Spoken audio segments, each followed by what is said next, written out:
I never thought I would become the kind of parent who checks their child's phone. But that night in our quiet apartment in Seattle, when my 16-year-old son Ethan left his phone buzzing on the kitchen table, something inside me told me to look, and what I saw shattered everything I believed about our normal life. There was a message from an unknown number that read, "I can't do this anymore, I'm tired." And in that moment, I realized the quiet distance I had been ignoring wasn't just teenage moodiness, but something deeper, something painful, something I had completely missed while convincing myself that working harder and giving him space was the same as being there for him. The next morning, I watched him sit across from me at breakfast, scrolling silently, avoiding eye contact like always, and for the first time I didn't say, "Have a good day." Instead I said, "Ethan, are you okay?" And he froze, like no one had ever asked him that before. But then he shrugged it off and left. And that silence followed me all day until I couldn't take it anymore and came home early, knocked on his door, and told him I wasn't there to lecture or control him. I just wanted to understand. And at first he resisted, giving short answers, trying to build that same wall again. But when I gently told him about the message I saw, his eyes filled with tears, and everything he had been holding inside finally broke out. He told me about the pressure he felt to be perfect, about comparing himself to everyone online, about feeling like no matter what he did, it was never enough. Not for school, not for life, and worst of all, not for me.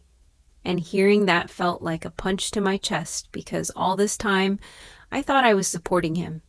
But in his world, I was just another expectation he couldn't meet. That night, we sat on his bedroom floor for hours, not as parent and child, but as two people trying to understand each other. And I told him about my own fears, my own mistakes, the things I never shared because I thought being strong meant hiding them. And for the first time, he looked at me not as someone judging him, but as someone who understood, and things didn't magically fix after that. There were still quiet days, still struggles, still moments where he felt lost. But now he didn't have to face them alone, and neither did I, because I finally learned that love isn't just about providing or protecting. It's about listening before it's too late.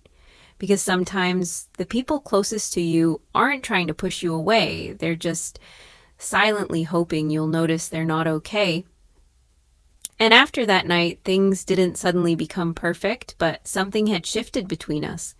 Like a door that had been locked for years was finally left slightly open.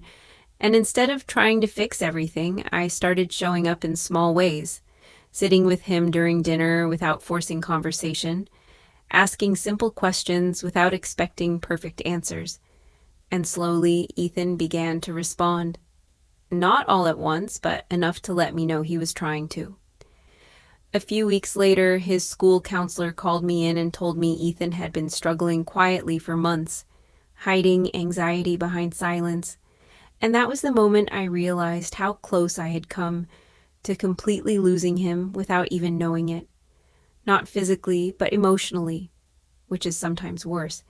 And that fear stayed with me, pushing me to do better, to listen more, to judge less. And one evening, as we were sitting on the couch watching a movie we barely paid attention to, Ethan suddenly said, "Mom, thanks for not giving up on me."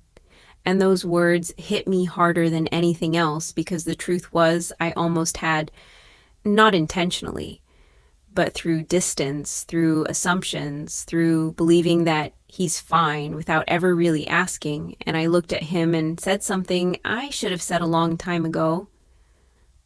"I'm sorry I didn't see it sooner." And he didn't respond with words. He just leaned his head back and stayed there, comfortable, present. And in that quiet moment, I understood something I wish every parent knew. Sometimes your child doesn't need advice or pressure or perfection. They just need to know you're there, really there. not watching from a distance, but standing beside them, even when it's uncomfortable, even when it's hard, because behind every "I'm fine," there could be a story they're too scared to say out loud. And if you don't listen carefully, you might miss it completely.